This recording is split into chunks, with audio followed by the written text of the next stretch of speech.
Bonsoir à tous, c'est un plaisir pour moi de vous retrouver pour notre émission politique. Ce soir, je reçois sur ce plateau Christian Baptiste, maire de la commune de Sainte-Anne. Christian Baptiste, bonsoir et merci d'être avec nous. Bonsoir. Bonsoir.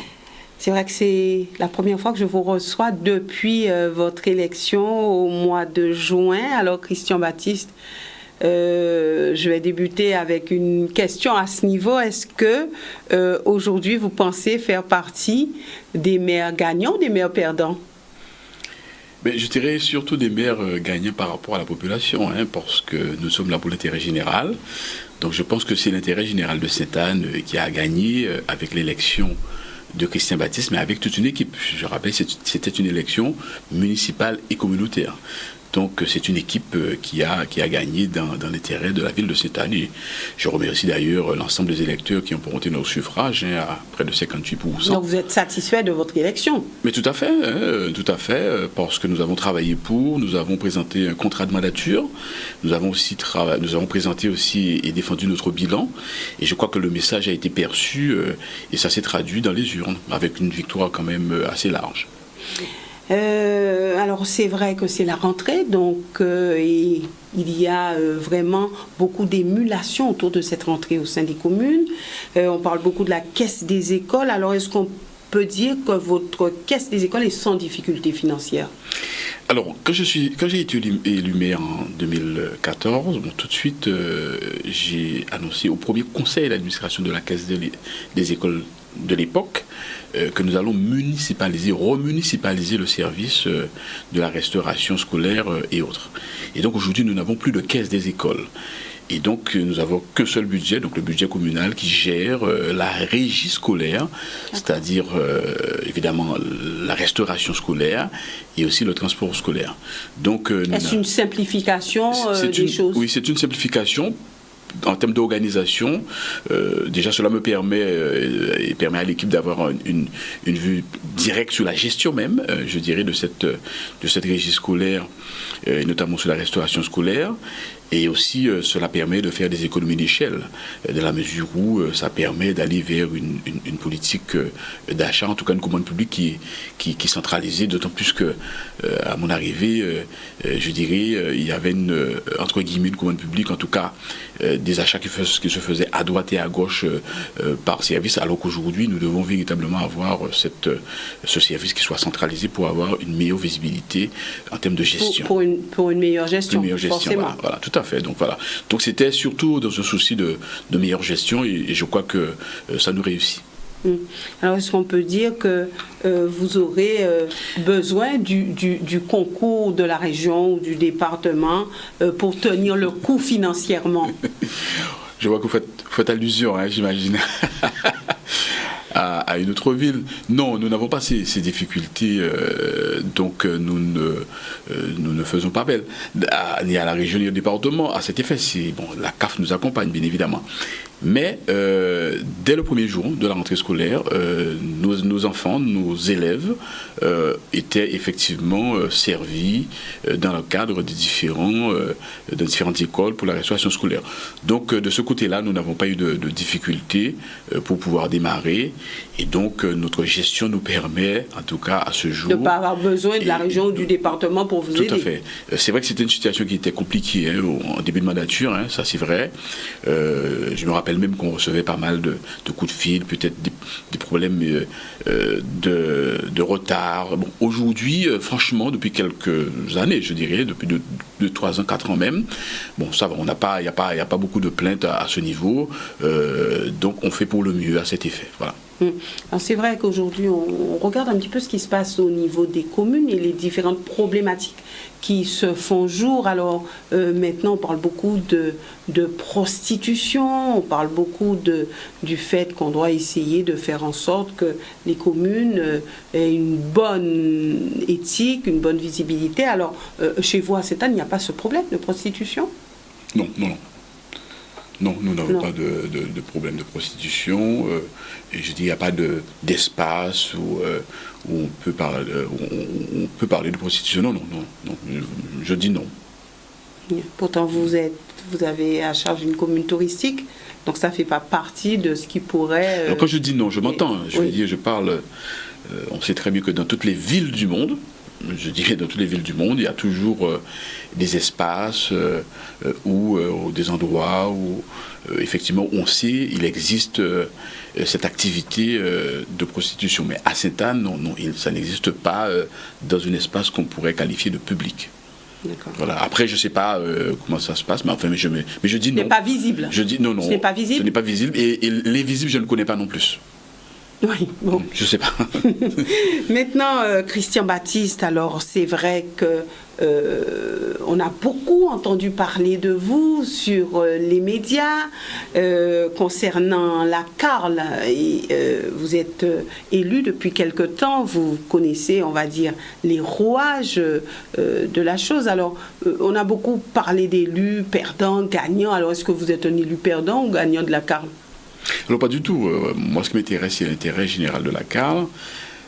Si je voulais être président à tout prix, à n'importe quel prix, En tout cas, c'est ce qui a été dit, que vous vouliez l'être à tout prix. Non, pas à tout prix, pas à n'importe quel prix.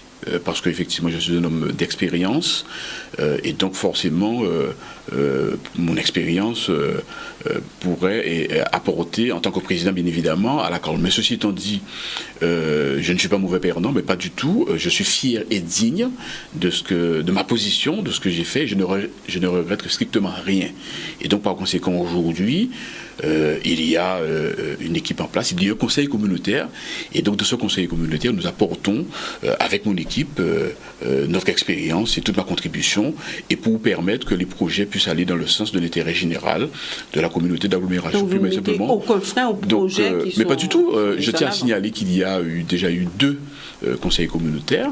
Et au cours de ces 2 conseils communautaires, nous avons voté à l'unanimité l'ensemble des projets, à part un seul où nous avons voté contre, bien évidemment. Mais non, nous sommes là dans l'intérêt et d'accompagner, d'ailleurs même, je dirais, l'équipe qui est là, d'accompagner même le président, qui est un jeune président. Donc là-dessus, je n'ai aucun souci là-dessus. Je pense que tout le monde connaît mon éthique, tout le monde connaît ma sagesse, tout le monde connaît... je ne suis pas un homme de polémique, de diffamation ou autre, et donc je crois qu'on connaît bien l'image de Christian Baptiste en Guadeloupe concernant je dirais sa posture de républicain.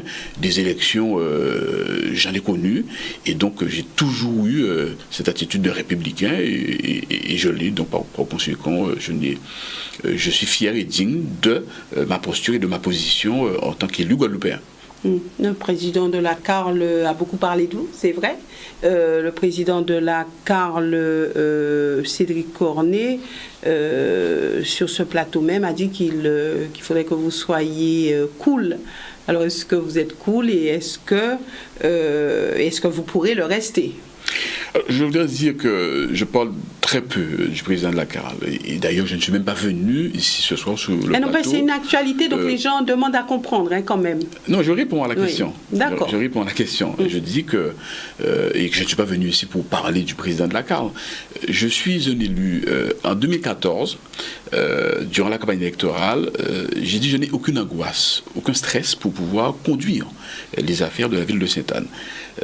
Et j'ai été réélu, et je réaffirme que je n'ai pas de stress, je n'ai pas d'angoisse à ce niveau-là, et encore moins aujourd'hui, où justement j'ai encore plus d'expérience. J'ai été premier vice-président de la CARL, où j'ai occupé des fonctions, et notamment sur des dossiers qui étaient sensibles, et aussi de la région Guadeloupe. Donc, je suis vraiment Vous êtes cool? un élu, oui, cool, sans stress. Je pense que je demanderai aussi à tout un chacun et à tous les élus, notamment ceux qui sont présidents et qui sont exécutifs, d'être aussi sages et d'être aussi cool que moi.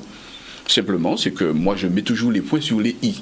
Lorsque, effectivement, dans l'intérêt général, dans l'intérêt du peuple guadeloupéen, parce que je fais aussi confiance à ce peuple guadeloupéen, d'une manière ou d'une autre, et donc, lorsqu'il faut être pédagogue, il faut évidemment ne pas être dans l'obscurantisme. Eh bien, tout le monde connaît mon franc-parler, mon franc-langage. Peut-être c'est ce qui dérange.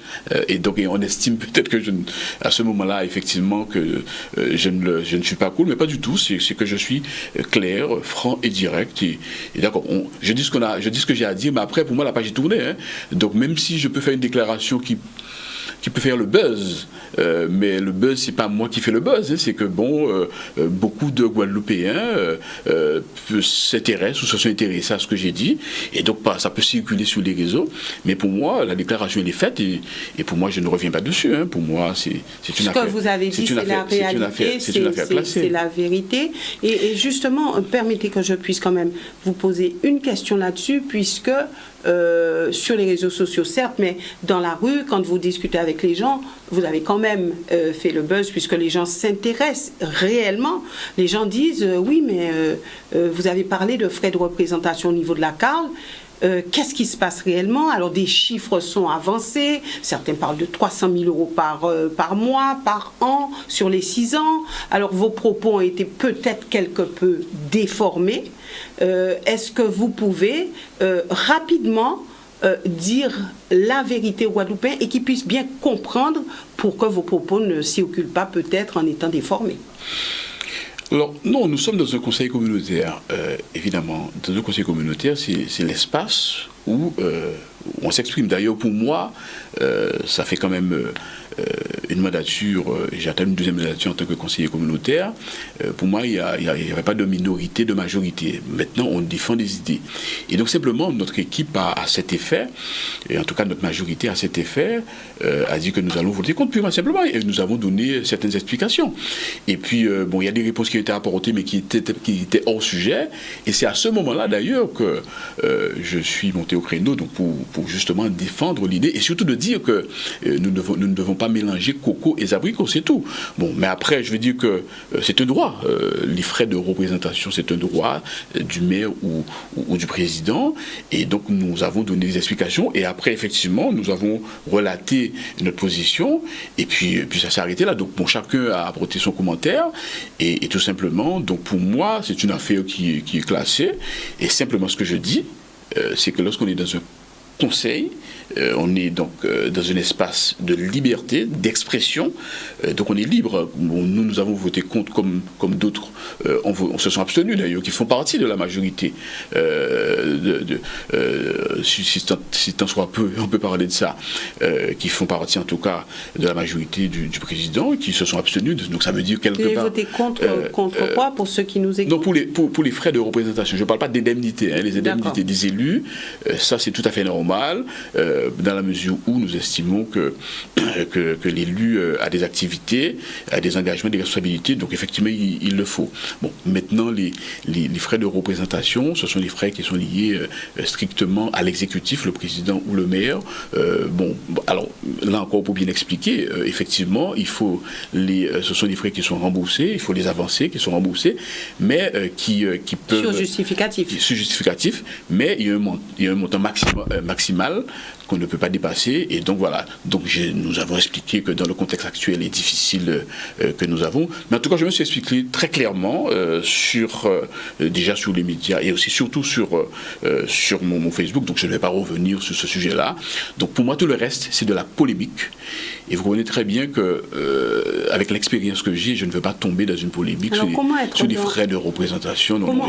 On s'est exprimé, pour moi l'affaire est classée, et que chacun puisse prendre ses responsabilités, tant en termes d'interprétation ou autre.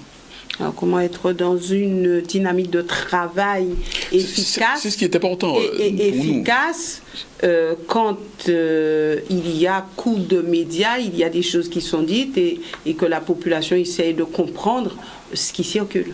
Alors je rappelle que au niveau du conseil communautaire, nous avons déjà eu 2 conseils communautaires et nous avons voté à l'unanimité tous les points, notamment au dernier conseil communautaire, le projet d'unité de valorisation, de traitement et de valorisation des déchets. D'ailleurs, c'est un projet qui a été initié par l'ancienne mandature. Il y a eu de bonnes choses qui ont été faites sous l'ancienne mandature, et j'espère aussi qu'il y aura de bonnes choses qui se feront avec cette nouvelle mandature. Et donc par conséquent, nous avons voté, tout le monde a voté à l'unanimité. Donc par conséquent, je crois qu'aujourd'hui, dès lors il n'y a pas de conflit entre le président et vous-même, mais pas du tout. Vous travaillez en bonne intelligence. Mais pas du tout. Mais bien évidemment. Et nous sommes là, à la limite, pour aider le président. Il est jeune, peut-être, il a encore quelques difficultés pour la gestion de la CAR, ou même de ça. Il dit que les anciens n'ont pas bien géré, et que lui, il est arrivé pour justement bien gérer, que les anciens n'ont pas... L'histoire nous le dira. N'ont pas fait. L'histoire pas bien fait. L'histoire nous le dira. Je dirais que le peuple a décidé démocratiquement qu'il y ait des maires qui soient élus. Il y a un président qui a été élu aussi démocratiquement. Donc pour maintenant, c'est le travail qui importe. Et donc on verra le résultat, tout simplement. Donc maintenant, les élections, c'est fini. Hein. C'est fini, c'est terminé. Vous avez le sentiment que les élections, c'est terminé? Pour moi, elles sont terminées. Donc maintenant, on est au travail. Et quand je m'exprime d'ailleurs, comme vous venez de dire, depuis mon élection, c'est la première fois que vous m'invitez. Et donc je n'ai pas eu l'occasion de venir ici, à Canal 10, contrairement à d'autres qui sont venus sûrement plusieurs fois pour pouvoir parler d'élections. Donc aujourd'hui, les élections sont terminées. Donc c'est l'avenir qui nous intéresse. Donc parlons de choses et de projets d'avenir. D'accord. Et aujourd'hui... Dans l'intérêt général du peuple guadeloupéen, bien évidemment. Parlons de projet d'avenir. Qui dit projet dit financement aussi. Qui dit projet dit effort au niveau des différentes communes. Et aujourd'hui, on se dit, est-ce que le frein où le vrai problème, ce n'est pas la rémunération des élus. Et je veux vraiment avoir votre sentiment dessus, puisqu'on en parle tout le temps et on se dit, oui, maintenant, il y a des communes qui disent, bon, nous, on va faire du bénévolat, on va réduire sur nos indemnités, donc on a l'impression que la difficulté dans laquelle se trouvent les communes de la Guadeloupe vient du fait de la rémunération des élus. Alors, Madame Bossi, permettez-moi de vous dire que je ne vais pas rebondir sur votre question. On en a parlé. Pour moi, c'est pas le sujet. Je vais simplement vous dire, nous, en tout cas dans l'avenir, au niveau de la ville de Sainte-Anne, nous allons communiquer effectivement ce que touche le maire et les adjoints. Comme ça, je le ferai avec mon équipe. Je suis conseiller régional. Comme ça va être clair. Et s'il le faut, après, s'il y a un débat, donc avec des éléments concrets, parce que c'est vrai que tout un chacun se font des représentations, c'est vrai. Donc, je ne vais même pas, je peux dire très clairement ce soir, mais vu que forcément c'est lié un peu à l'actualité dont vous venez, pour moi ça n'a pas d'intérêt aujourd'hui. Pas forcément de Cédric Cornet ou de vous. Non, je parle. Mais vraiment c'est un effet de masse, je dirais, où aujourd'hui on se dit, est-ce que les élus doivent faire un effort eux-mêmes par rapport à leurs indemnités pour que les communes je suis maire de Sainte-Anne, d'une commune de 25 000 habitants. Je suis maire de Sainte-Anne, d'une commune de 25 000 habitants. Moi, en net, quand effectivement je regarde mon relevé de compte, c'est 2 500 €. Ok? D'accord.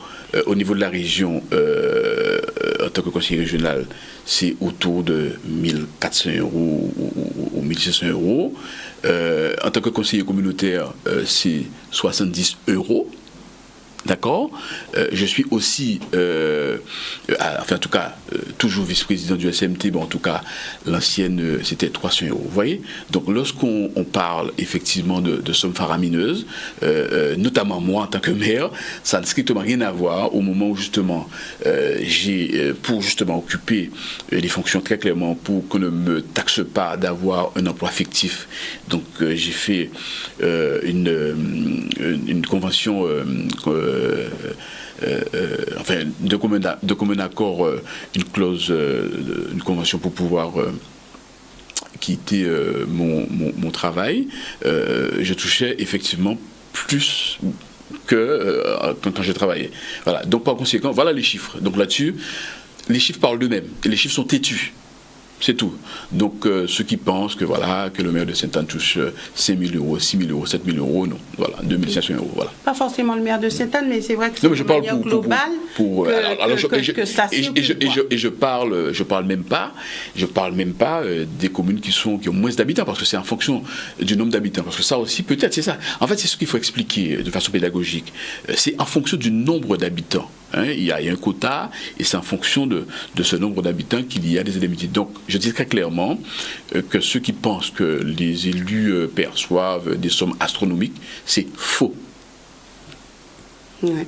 Et ça, il faut peut-être... en termes d'indemnité, bien évidemment. Oui, il faut bien renseigner la population pour que nous puissions passer à autre chose, puisqu'aujourd'hui, le débat tourne autour de tout cela. Alors, nous parlerons... Christian Baptiste, de ce rapport de la Chambre régionale des comptes, mais rapidement, mais j'aurais aimé vous recevoir exclusivement sur cette question pour que nous puissions décortiquer vraiment les choses. Mais que pensez-vous de ce rapport? Qu'est-ce que vous avez retenu? Qu'est-ce qui vous a dérangé ou qu'est-ce qui vous arrange? Alors, évidemment, j'ai une conférence de presse lundi matin, à 10h à la mairie de Sainte-Anne pour pouvoir effectivement communiquer sur le rapport de la Chambre régionale des comptes qui s'est réunie le 28 août et dont on m'a adressé le rapport, je l'ai reçu en tout cas le 3, c'est-à-dire hier. Évidemment. Alors, ce qu'il faut retenir, c'est que la Chambre régionale des comptes a confirmé au niveau du compte administratif, c'est-à-dire l'exécution réelle, le compte administratif 2019, c'est-à-dire l'exécution réelle du budget 2019, a confirmé l'excédent que nous avons effectivement voté le 21 février. Donc ça, c'est pour le compte administratif. Et donc conforme, je dirais, donc, cette démarche de redressement. Et au niveau du budget primitif, donc, qui est en équilibre, là aussi, nous avons encore des efforts à faire pour pouvoir optimiser nos recettes et surtout maîtriser nos dépenses. Donc grosso modo, la Chambre régionale des comptes en termes de chiffres, c'est que nous sommes à confirmer l'excédent et à confirmer aussi le fait que notre budget a été voté en équilibre, mais nous allons donner plus d'explications lundi matin lors de la conférence de presse et quand vous aurez l'occasion de me recevoir, on pourra en parler plus amplement. D'ailleurs, d'ici là, vous aurez déjà eu l'occasion de lire ce rapport et évidemment de dire aussi ce que vous pouvez en Donc financièrement, vous êtes maintenant plus à l'aise. Financièrement, vous allez pouvoir, on va dire, être très à l'aise sur les projets, en tout cas sur ce que vous avez dit à votre population avant les élections et pendant. Donc nous avons assaini les finances, nous avons donc redressé la situation et je rappelle que l'objectif, attention, c'est juste que nous avons jusqu'au 31 décembre 2020. Ça veut dire que après, il faudra aussi bien vérifier que l'exécution de ce budget, effectivement, lorsqu'on va voter le compte administratif, donc on verra. Mais en tout état de cause, les finances étant assainies, maintenant, nous aurons aussi cet effort à faire pour avoir de l'autofinancement, constituer un trésor de guerre en quelque sorte, pour permettre de financer les investissements et tous ces projets dans notre contrat de mandature et dont nous aurons l'occasion d'en parler. Donc voilà un petit peu ce qu'il faut retenir, je dirais, de ce rapport. Compte administratif donc confirmé en excédent et budget voté en équilibre, mais nous avons des efforts encore à faire justement pour nous permettre d'avoir de maîtriser nos dépenses, de les maîtriser et d'optimiser nos recettes pour nous permettre de financer en termes d'autofinancement nos différents projets d'investissement. Ouais. Et vous êtes confiant aussi au niveau des projets communautaires pour créer une nouvelle dynamique sur votre territoire? Mais bien évidemment, Sainte-Anne est une commune importante au sein de la communauté d'agglomération. Et donc, par conséquent, le siège de la communauté d'agglomération, et le président l'a dit là-dessus, tout le monde est d'accord, donc c'est à Sainte-Anne, statunairement, il doit être construit à Sainte-Anne. Il y a aussi ce projet, et c'est lui-même qui l'a annoncé, et même dans son programme, et que l'idée avait déjà été lancée par moi-même au conseil communautaire sur l'ancienne mandature, pour qu'il y ait une maison, un temple, je dirais, du gros quart, de la culture, du savoir, enfin bref, mais évidemment, pour le pays. Et donc ce sont tous ces projets qui sont dans l'escarcelle de la CARL et évidemment dans l'intérêt communautaire. Et les projets qui verront le jour. Comme aussi l'unité de valorisation qui, je rappelle, entre la CARL et le Nord Grande Terre, initiée par les deux anciens présidents, la présidente Carabin et l'ancien président de la CARL, qui ont initié et que dont les deux nouveaux présidents continuent et qui sera au Moule, près de l'usine Gardel, donc terrain d'ailleurs qui avait été proposé par le maire du Moule actuel. Donc c'est une vraie collaboration entre communautés qui se crée aujourd'hui. Je pense que c'est important d'avoir cette mutualisation. Nous sommes dans un contexte qui est difficile. La crise sanitaire engendre une crise économique. Et cette crise économique inévitablement engendre une crise sociale, avec sûrement des fermetures d'entreprises, des pertes d'emplois et inévitablement débouche sur un accroissement de la précarité sociale. Déjà, il y a des personnes qui étaient déjà dans la précarité sociale et cette crise sanitaire, avec toutes les conséquences, avec les crises économiques et sociales, montre que cette précarité est grandissante. Donc c'est pour cela qu'aujourd'hui, nous devons faire très attention aux deniers publics. Oui. Alors rapidement, puisqu'il nous reste très peu de temps, Christian Baptiste, projetons-nous en 2021. Alors il y aura des élections régionales. Quel candidat soutiendrez-vous ? Je suis dans un mouvement qui s'appelle la Force d'action pour le rassemblement et le développement de Sainte-Anne. Bien évidemment, Sainte-Anne va jouer un rôle majeur dans ces deux élections, pour les deux conseillers départementaux, le binôme, mais aussi au niveau de la région. Je suis un conseiller régional sortant. J'aurai effectivement des choix à faire. Vous serez candidat ? Mais je serai candidat, alors j'aurai des choix à faire, soit au département, soit à la région, mais en tout état de cause, nous savons que nous aurons un rôle majeur à jouer dans l'intérêt pour le pays. Et donc, le moment venu, je vous informerai, j'informerai en tout cas aux médias notre position au niveau de la Force d'action pour le rassemblement et le développement de Sainte-Anne, les forces progressistes, socialistes, en tout cas humanistes, que nous sommes, et vous direz exactement quel candidat que nous allons soutenir. Mais ce n'est pas encore décidé au jour d'aujourd'hui. Franchement, Christian Baptiste, est-ce que vous avez cette envie d'être candidat tête de liste aux élections régionales ? Est-ce que cette idée vous a effleuré ?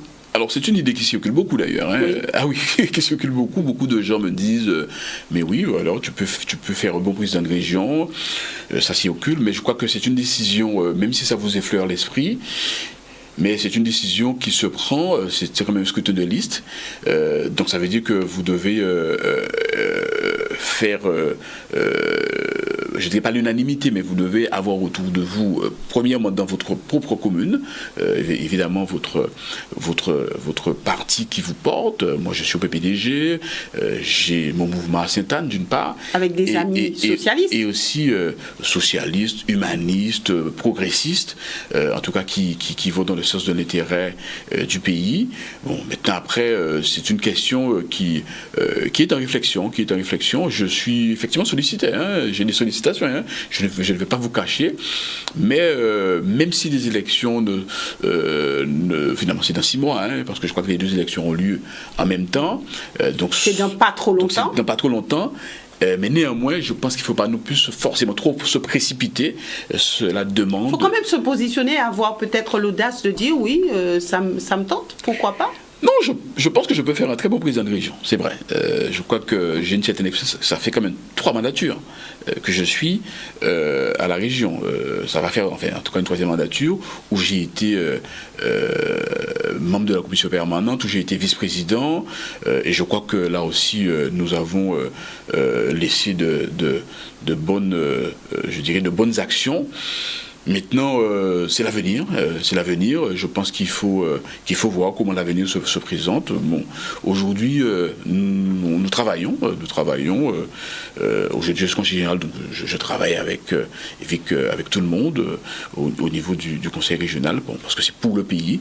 Bon, maintenant, le temps des élections arrive. Bon, chacun, évidemment, je ne vais pas mettre mon drapeau dans ma poche. bien évidemment, ça c'est clair. Mais mais ce sont des discussions qui doivent se faire, qui doivent se préparer, et le moment venu... Qui se font déjà, certainement. Certainement, parce qu'on sort quand même d'une élection municipale, d'accord, ensuite qui a été ponctuée par la crise du Covid, et qui fait que pour certains comme nous, on en sort là, au mois de juin, après toutes les élections des conseillers des communautés d'agglomération, après toutes les installations des différents satellites. D'ailleurs, je profite pour l'actualité pour féliciter Daniel Dulac, qui a été élu président du CIMEG, et aussi féliciter mon élu de Sainte-Anne, qui a été élu vice-président, c'est quand même vice-président du CIMEG, et la Chumanin. Donc je félicite l'équipe et leur souhaite bonne chance pour les problèmes effectivement d'électricité en Guadeloupe. Et donc tout ceci, je crois qu'il y a encore quelques organismes encore installés. Bon, donc c'est vrai qu'après tout ça, on n'a pas trop envie d'aller vers la population pour parler de politique politicienne.